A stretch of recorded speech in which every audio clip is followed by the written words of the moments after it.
This is Vermont Edition. I'm Michaela Lafrac. Sometimes when I go outside, particularly on dewy early mornings, I am so struck by the beauty of this place that we live that the only way I can think to describe it is in poetry. So dawn goes down today, nothing gold can stay. That's Robert Frost. But we're lucky here to have so many local poets to choose from. Today on the show, we're going to reshare conversations we had this past April, National Poetry Month, with 4 different poets from our region.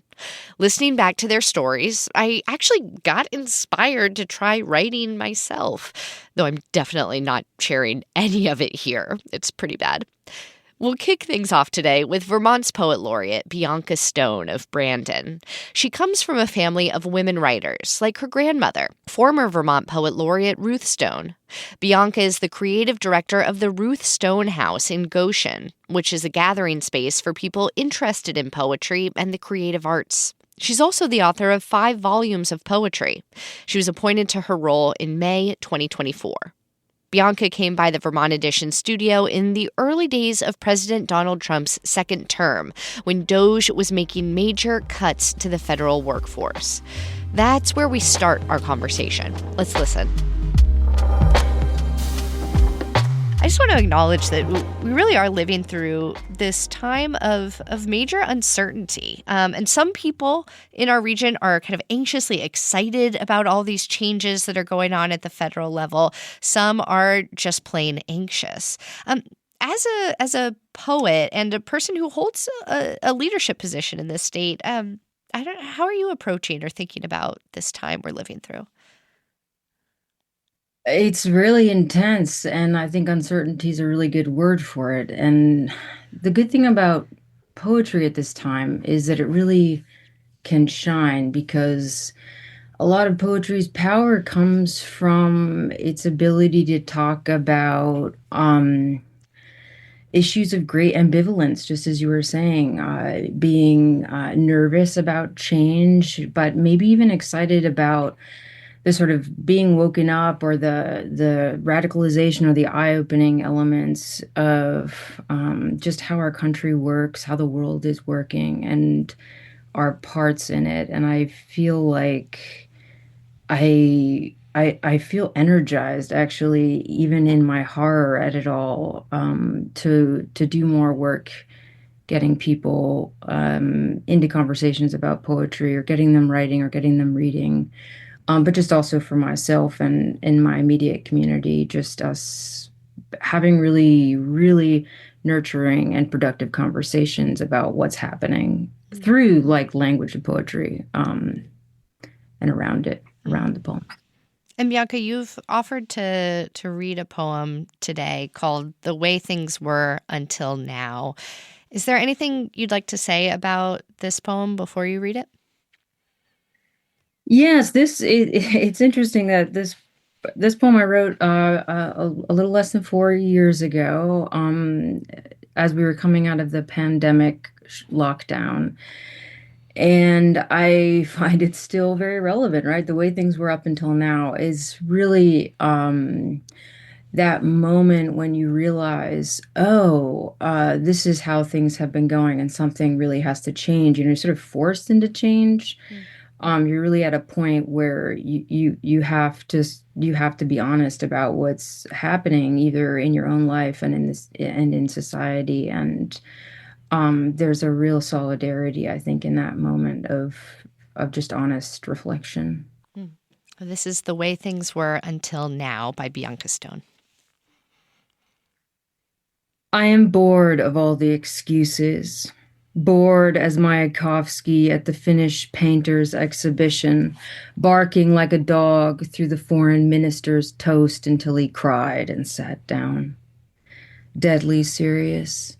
I'm bored as an elegy. I mean, why care at all, speaking as a pitfall in a world of pits? But we do, to the death. We all agreed to garden this year, and my raspberry bushes picked over by wrens, I'll make them great again and let America go wild.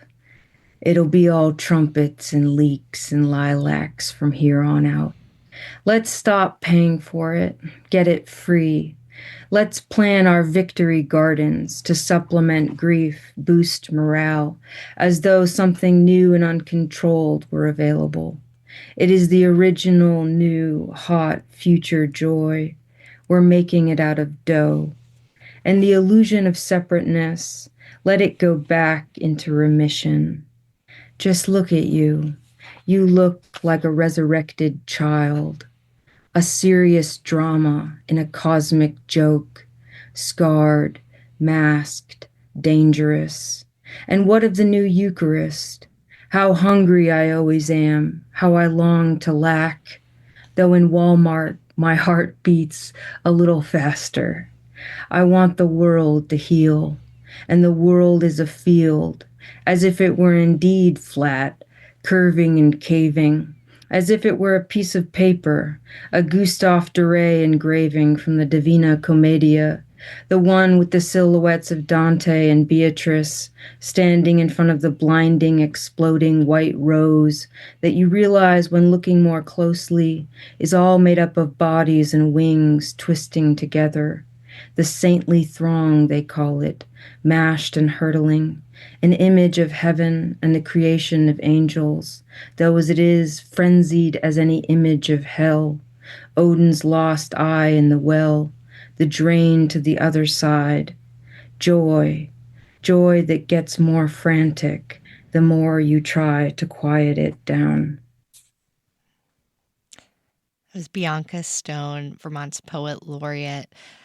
Bianca, I want to ask you about one little section of that beautiful poem you just read. It goes, and my raspberry bushes picked over by wrens, I'll make them great again and let America go wild. It'll be all trumpets and leeks and lilacs from here on out. Since we started this discussion with a oblique nod to politics, can you tell us a little bit more about what you were thinking with those lines? Yeah, it's definitely a little sort of Easter egg allusion to you know who. And I feel this. I feel the same way right now as I did when I wrote those lines, in terms of making America great again. Is that I feel so much overwhelm and horror at what's happening globally and in our country, and I want so much. I find myself going out into my yard and just really wanting to interact with the natural world and to focus on what's in front of me and where we are in this planet. And I feel like that does something really important. I'm also alluding to sort of wartime, when back, in the 40s when people were making victory gardens. That is something we can do. That is something we can do, especially with, global import tariffs and all of it, is like, okay, well, we're getting back to like acknowledging the like local commerce and making things ourselves and being in the world. And as poet laureate, are there any special projects or events that you're cooking up right now for the year ahead? I am. I put together a project called The State of Poetry, and my plan is to keep really essentially doing what I just said I was doing. Yeah. But more formally every month, traveling to a different town or city in Vermont and talking about a Vermont poet's poems and how those poems speak to our most relevant issues of the day, and how poetry really is a way to deal with that uncertainty and anxiety and also joys of being in the world right now. Mm. Like I mentioned earlier, Bianca, we last talked to you just about a year ago, May 9th, actually. Today is April 9th. How has being Vermont's poet laureate has lived up to your expectations, and how has it been different than what you expected? Well, I think I could tell already because I know a lot of the past poet laureates that everybody does Yeah, it you're really. related to one of them. Yeah. I mean, my grandma was in her 90s, so she really didn't do much. But Good on her. she just basked in her awesomeness. Yeah, but and too, Mary Ruefle was very, she didn't travel around a lot, but she sent postcards out with poems on them. I'm really sad I didn't get one. But I think, I've got to explore what it means, and I think build up what it means, and I knew that was going to be part of it. And I think it's going to change every year. I try to get back to, okay, well, I need to be writing my poems and spending time like developing my poetry too. It's not just like a civil servant job. It's also a job honoring my practice. But I've also found that I have been more excited about talking to people in small communities in Vermont about poetry in nuanced ways. So I have been learning a lot and growing a lot as a poet in the world professionally. And it heartens me to see the community of poets in Vermont, and that even with all these cuts to the humanities, I see just people refusing to see anything lessen from what it is, but only grow as we go forward. And I believe that we will keep it going in all the ways we should. That was Bianca Stone of Brandon, Vermont's poet laureate. We have to take a quick break, but when we come back, we'll hear from two more local poets. This is Vermont Edition. Stay with us.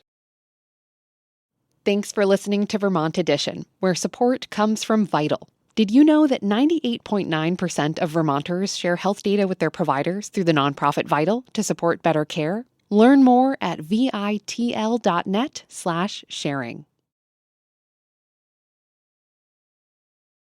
Welcome back to Vermont Edition. I'm Michaela Lafrac. Today on the show, we are listening back to conversations we had this past April with poets from around our region. Next up is Jeff Hewitt of Calais. At open mic nights at the Whammy Bar there, he performs his poems, backed by a group of improvising musicians. He doesn't write poetry with performance in mind, but the music, he says, often drives the poem in unexpected ways. Jeff Hewitt is the author of several books of poetry and a retired teacher and language arts consultant for the Vermont Agency of Education. He's also Vermont's reigning Poetry Slam champion, a title he's held since 2003. You'll hear why in just a moment. Our conversation began with Jeff explaining why he first moved to Vermont many decades ago.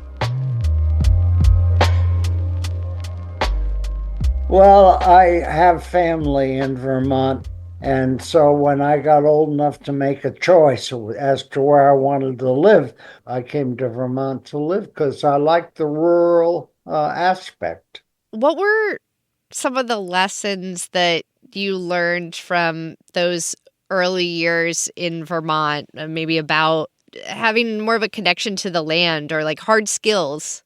Well, I had to learn it all. And, I never learned anything perfectly, for sure. I mean, I can tell you stories like I built an outhouse and I went to put a door on it, and the damned hinges, I'd put them in backwards or upside down or whatever. So the door was completely unwilling to open. Just a dodo. Using a chainsaw, it scares me to think of how cavalier I was. When you moved to Vermont and then started getting this connection to working with your hands and, being closer to the land and nature, were you writing back then in your time? Was this making its way into your poetry? The answer is yes. It's all a piece. I write from imagination, but my experience is there too. And so, most of what I've just told you is in my poems. There's a lot of humor in learning, and mistakes are what make a story. When did you start writing poetry? When I was 17. When at night I clamber up the stairs into my room, visions of the days gone by over me doth loom. I picture long gone memories of a love that was so true. but mostly long gone, darling. I envision you. That's one of yours? That's one of mine. The teacher gave me a C minus. On that poem? Yeah. So, well, yeah. He said I was out Shelleying Shelley. So that, that's kind of what my poems now, obvious, I hope, have no resemblance to the, slavish meter and rhyme. And I don't know whether what I write is poetry. I call them poems. What else could it be? Well, it can be chopped up prose. Looks like a poem. Who's who's to say? But I do have a question from listening to your interview with my colleague Erica Heilman, who's the creator of the podcast Rumble Strip. When she interviewed you, you told her, I'm quoting here, "I'm not crazy about poetry. I like what I write, but I'm just as scared of it as anyone else." What did you mean by that fear? Are you still scared of poetry? No, that's beside the point. No, I'm not scared of it. I don't read a lot of it. I'm close to illiterate, really. I mean, I have beautiful training, but I don't know, excuse me, I don't know much about literature in general. I'm angry with myself for my lack of knowledge. You seem so knowledgeable about so many different things to me. Well, I've given what leisure time I had to yakking on the page. That's it. I wasn't especially, I like my friends' work, people that I know and can immediately relate to the voice of the poem. And I've got, 8 or 10 very dear friends whose work I really admire. Where and when do you like to write? Yeah, I like to write in the morning, but also late at night. When things are quiet and I've had, either fresh thoughts in the morning or old thoughts in the afternoon. And but anytime, if now I've, mostly retired. So anytime I can pick up a pen, I will. And you're known for being Vermont's reigning slam poetry champ. For someone who's never heard slam poetry before, how would you introduce it to them or describe it? It's really just good spoken word. That's really what it is. The word slam is hype, but it was invented in a bar, and the bartenders were told to keep grinding the frozen cocktails, make any noise you have to make in your job, while poets were at the microphone trying to outsound the immediate environment. So a lot of hip hoppers were really good at that. And it's just good oral presentation of original work, How did you get this title of reigning slam poetry champion?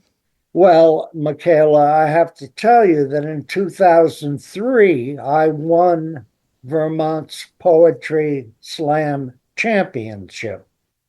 I won by 1/10 of a point, and that was the final sanctioned Vermont Championship Slam. So there hasn't been one since, and I am the reigning champion. You haven't had to defend your title since 2003? Because there hasn't been an officially sanctioned title match, I have to claim that I'm reigning slam champion.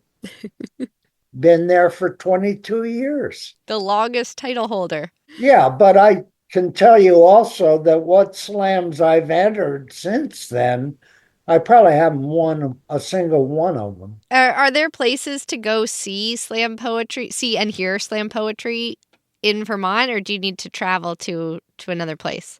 No, I'm sure it's going on, but I have to tell you that it has waned enormously since COVID. And this is April, this is Poetry Month. And whereas a couple of years ago I had 4 or 5 gigs, I don't have a single one now. Jeff, I know you've taught poetry for many years. Why do you teach? Because I love it. I love to teach. And mostly my workshops were all writing at the same time. Offer a prompt and ask everybody to race as fast as they can. I run it as a race. Who can write the most in 7 minutes time? Why do you do that? Because otherwise people spend most of the time with the pencil in their mouth thinking. And quick writing, I call it quick writing, others call it stream of consciousness, whatever. It's a way to generate surprise. And I explained it briefly to the students that you don't have to stick to the subject, You want to surprise yourself. You're going to write so fast, you're not going to be able to keep up with what you're trying to say. That's fine because we're going to spend time revising it. And they kind of dig that. And I dig it because I get my writing done.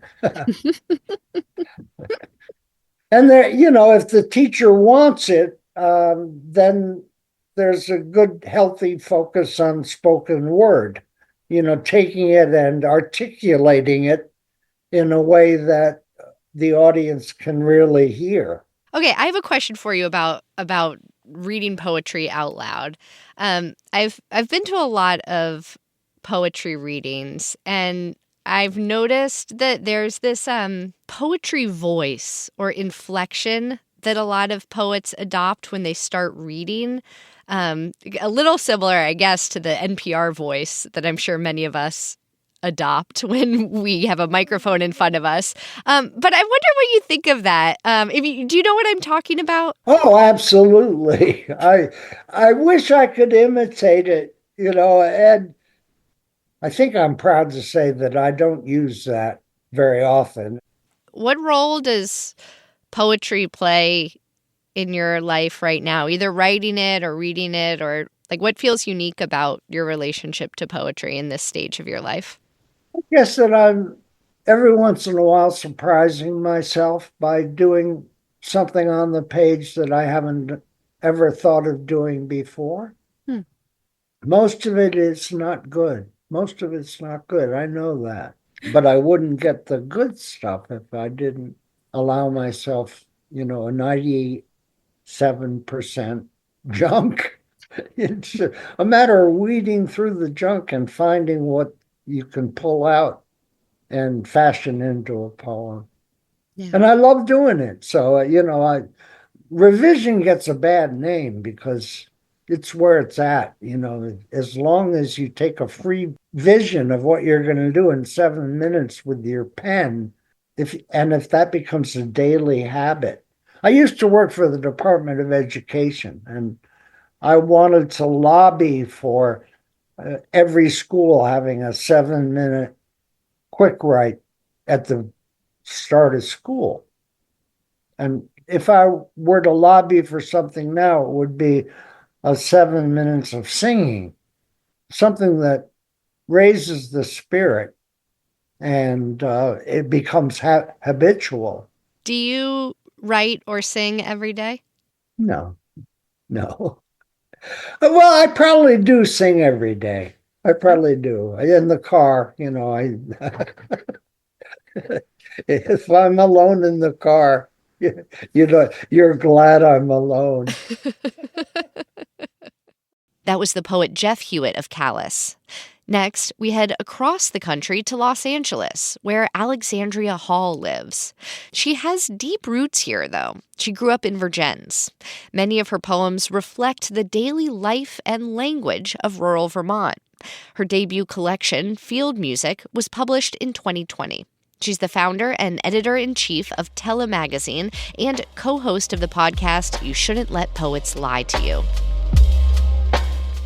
I was an only child for 9 years before my brother was born, and I was kind of a lonely, dreamy, imaginative kid. And My dad worked on farms when I was young, and I would spend my days just kind of hanging out, riding along with him in tractors and stuff. And my mom lived in Virgins, and I just had kind of a normal Vermont upbringing, but I spent a lot of time just in my own head and then putting that onto paper and trying to, I guess, writing became one of my earliest and most effective ways of communicating too. Did you have a teacher or another adult in your life who influenced you or gave you confidence in your own writing abilities? I did. My actually as early as my third and fourth grade teacher, Mrs. Brown at Virgins Elementary, she really, I think, kind of saw my interest in poetry, and she would have us memorize poems to recite in front of the class, and she would give me extra little assignments to keep me busy and keep me writing, and I always really appreciated that. Well, I listened to an interview with you in which you said that the Vermont accent also influenced the way that you write. And I know you're also a musician too, so I'm sure you're very in tune with the musicality of the way people speak. What is it about the way that people in our region talk that catches your ear? Yeah, I'm interested in the human voice in general, and like you said, like the way it has a really musical quality to it. When people talk about poetry of place, they're often talking about landscape and things like that, but along with the landscape is the voices and the soundscapes that you're surrounded by. And so I think those voices and that way of speaking has a way of resonating, the voices that you grew up with. And so for me, I think some kind of hallmarks of the Vermont accents that I grew up with are this sort of, there's the glottal stop, there's like this not always enunciating in a way that actually can lead to these productive misunderstandings or mishearings of things, which is something that I explored a bit in my book. How misunderstanding something can lead you to a new idea or some kind of imaginative other way of experiencing the world. Alexandria, you've offered to read a poem for us. People Fall All the Time is its name. Before you read it, is there anything you'd like to say about it? I guess I would say that this is kind of exercising what I was just trying to articulate, so maybe this can do a better job of summing up what I was trying to say. Right, go ahead. People fall all the time. On the farm, there was a low music to it. The goats bleated, the cows bawled and bellowed, and below were the flats where the flames caught the neighbor boy's car hearts, and he learned every note. He howled and lowed. Accident happens casually. A branch breaks, and the body lands the wrong way. Snapping is easy. Find the beat. The body is what it was to be. Dad said hay is for horses. Dad said, hey, kiddo. Dad said, whoa now. He didn't buy a phone so he could lay low. He said manual labor.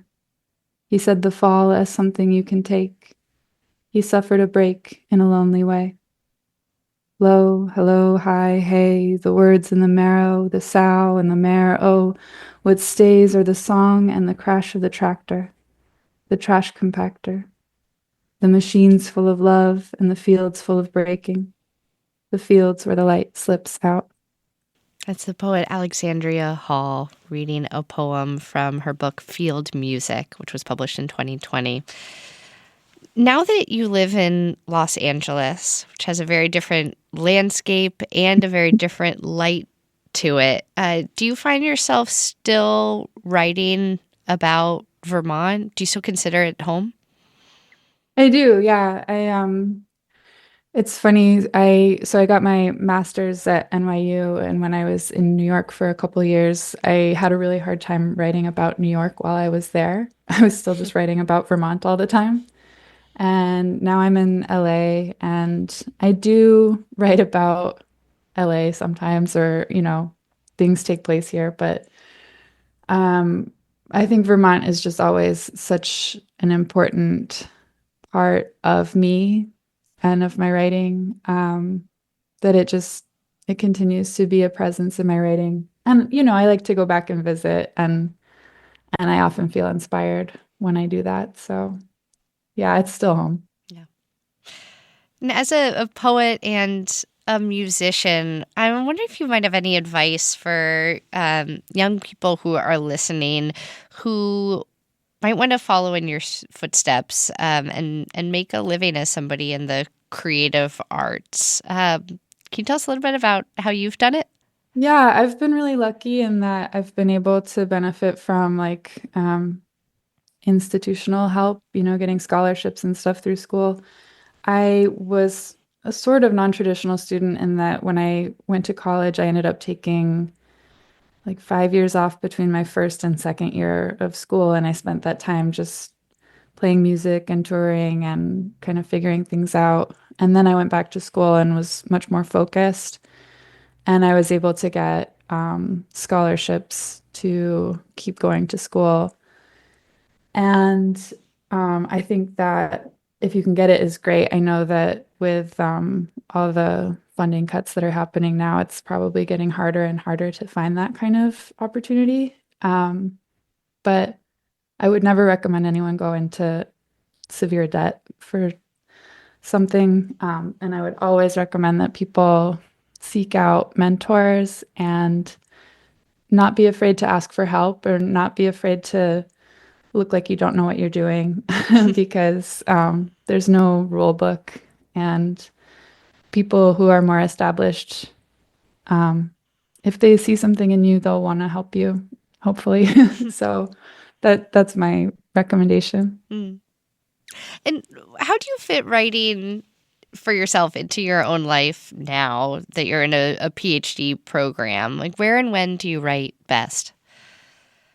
I wish I had like a really good answer to that, like a really established, regular writing process. I do have a group of friends who are writers that meets once a month that is great for accountability. I have to show something for myself about once a month. But it can be difficult to balance, the kind of academic demands and my own writing and the projects I want to be working on. It really just happens in fits and starts. But every time I get asked something like that, I think, okay, no, I'm going to start writing this amount every day. And maybe that'll happen this time. And lastly, Alex, you also have founded a online art and literary magazine. It's described on its website as an experiment set up to test the capacities of art. Can you tell us a little bit more about how the issues are developed? Yeah. So we get a group of 10 artists per issue, artists and writers working in different media and genres. And we start with a theme, and it basically takes place like a game of telephone. So the first person to start this game could, let's say it's a photographer, they'll have the theme, they create a work based on the theme, and then that work gets sent to the next person who might be a poet. And they are meant to translate to the best of their ability the photograph that they've been sent into their own work. And it continues on from, writer to artist to different kind of artist and so on. And then each issue presents all of these works together to kind of show what has remained, what has been dropped and then picked up again, and yeah, to see it as a whole made of these many parts. That was the poet Alexandria Hall. Her debut collection, Field Music, was published in 2020. It's time for one more break. When we come back, we'll hear from one more local poet. This is Vermont Edition. Stay with us. Welcome back to Vermont Edition. I'm Michaela Lafrac. Today on the show, we're listening to conversations that I had back in April with 4 local poets. They were recorded during National Poetry Month. Our last stop today will be in Johnson, where Sarah Audsley lives. Her debut poetry collection, Landlock X, came out in 2023. Sarah is the writing program director at the Vermont Studio Center in Johnson and a member of the Starlings Collective. It's a creative collective of BIPOC adoptee writers and artists. Hi, Michaela. Thanks so much for having me. Yes, and thank you for battling those headphones bravely to get on just in time. Figure out how You did great. Flip. The number of times that has happened in here, you are not alone. It's live. We're live. We're live. We're doing it. You grew up in Vermont. As a child, did you always want to be a writer? Were you that kid scribbling poems in class? Yes, but I didn't know you could be a writer, that you could be a poet, that I could be having the life that I'm living now. I grew up writing poetry in elementary school and then also in high school, but I didn't write again until I was 29 when I had that, like, you're about to turn 30, I'm freaking out. What are you doing with your life? Yep, been there. And I realized I always wanted to be a writer. But the initial gesture for me was journaling. So writing in my notebook, processing feelings, especially as an angsty teenager. But I had no idea that you could get an MFA in creative writing. I had no idea that residency programs existed, writing conferences, workshops, all of that. I didn't learn that until on the cusp of 30. Mm. And finding that out a bit later in your life, I mean, not late in life, but as you know, you've already entered into the workforce. Was it difficult to make space for that creative path in your life, or once you figured it out, where you said, "Let's go. This is what I want to do"? I guess I don't want to speak in general terms, but I think that everyone who has some type of creative process or practice has to choose it. So for me, poetry had already chosen me as my creative practice and art form, but I really needed to choose it back. And what I mean by that is the world is not there to support. Like, they're not like, yes, go be a poet. Mm-hmm. Here's $1 million. Yeah, right, exactly.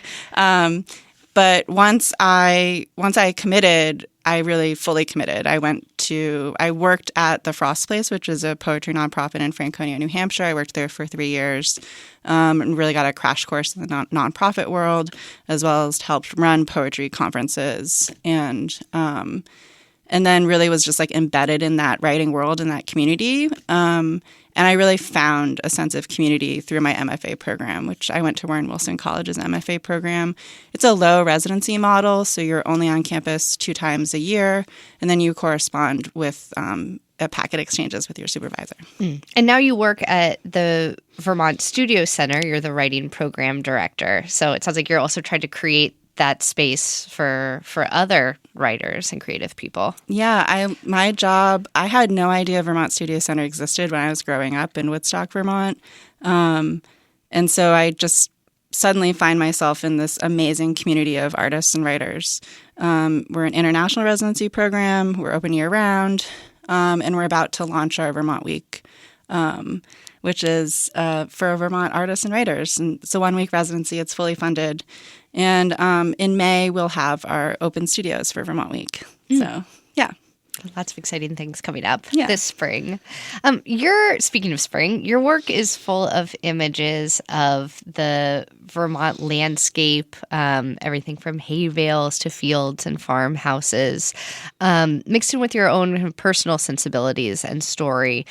Did you study the pastoral poetry tradition as you can work towards publishing your first book? Yes and no. I'm very interested in upending expectations with my work.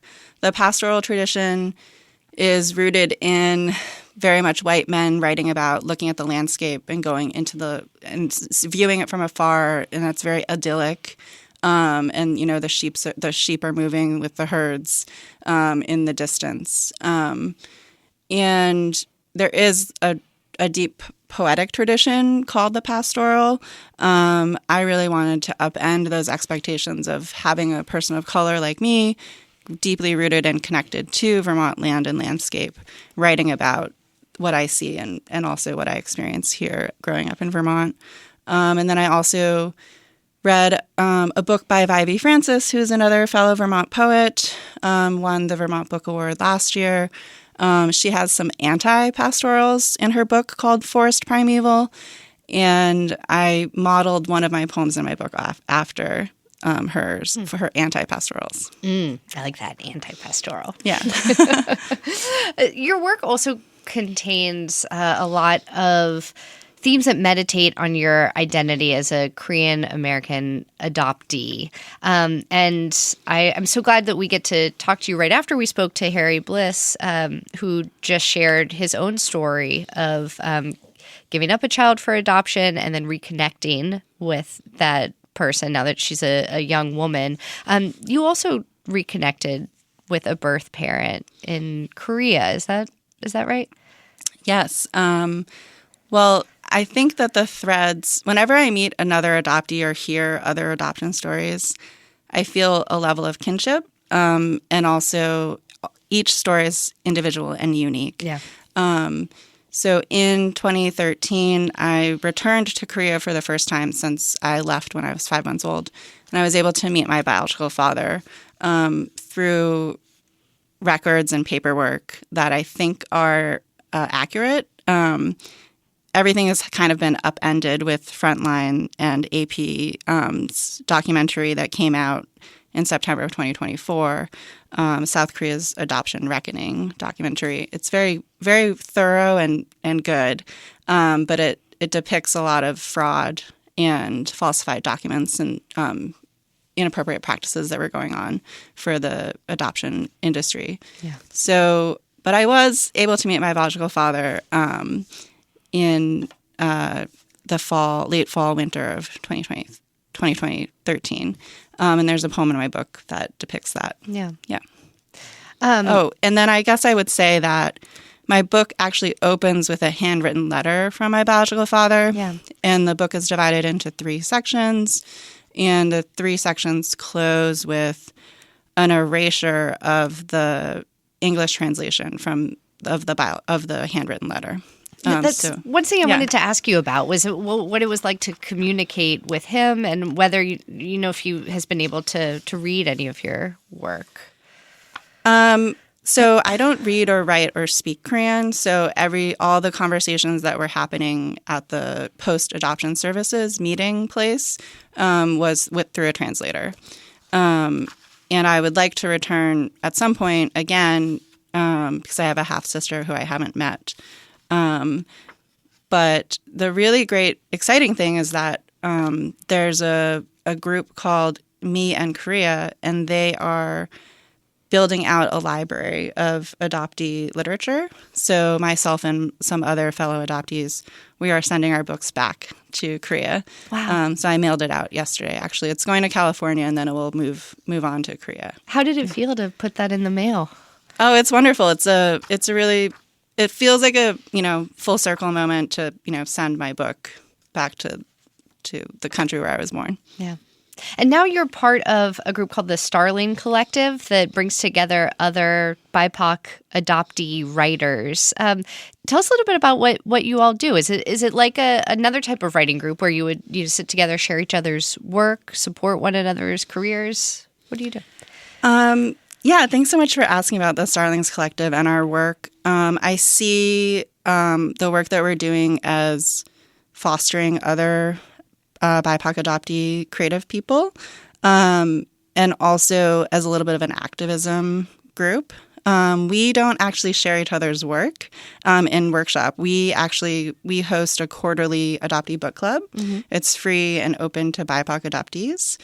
We invite the author into the room, and we pay them a small honorarium. And it's really lovely. We feature books by adoptee writers, and we have conversations with anyone who wants to join us. And we also launched a fellowship last year to support an adoptee poet. And next year, we'll support adoptee fiction writer. So the fellowship is just like a small little micro grant of $500, as well as mentorship. And then we mail our books to them and try to help them with industry type level conversations. All of us in the Starlings Collective are published authors, and we're actively involved in the literary community. So it sounds like this I don't know if I would call it a subset of the publishing industry, or this cohort of adoptee writers and writing is something that seems to be growing right now. That there's many folks other than just you who are putting their own personal experiences as an adoptee into their work and centering that and coming together around it. Yeah, I definitely think that in the last 5 years, maybe longer than that, there's been a growing number of books coming out authored by adoptees. Nicole Chung's memoirs she has 2 out, did really well. And I think that's really important when you're trying to have those conversations around adoption is to center the adoptee experience for them to be able to speak for themselves. And there's definitely a growing body of adoptee literature and also, I think, adoptee poetics as well. One of my favorite questions to ask writers, as somebody who wishes I had a regular personal writing practice, in no way a professional one, but I aspire to writing for myself a little bit every day. Where and when do you write? Do you have a carved out time of day every day when you write, or a place you love to go to, or is it catch as catch can? For me right now, it's probably catch as catch can, but I think that this question is always very interesting because people always want to know about process. And what I like to tell people is to figure out what time of day works best for them for the modes of engaging with language, whether it's reading, writing, revising, or resting. And I read a lot when I'm not writing, and I feel like that is still actively engaging with language.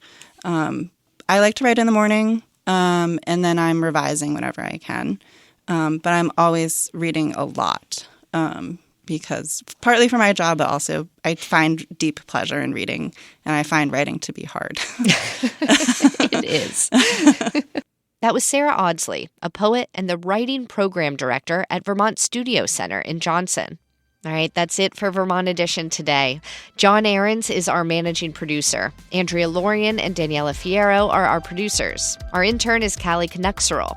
Our theme music is by Myra Flynn. I'm Michaela Lafrac. Thank you so much for listening, and we'll catch up again soon.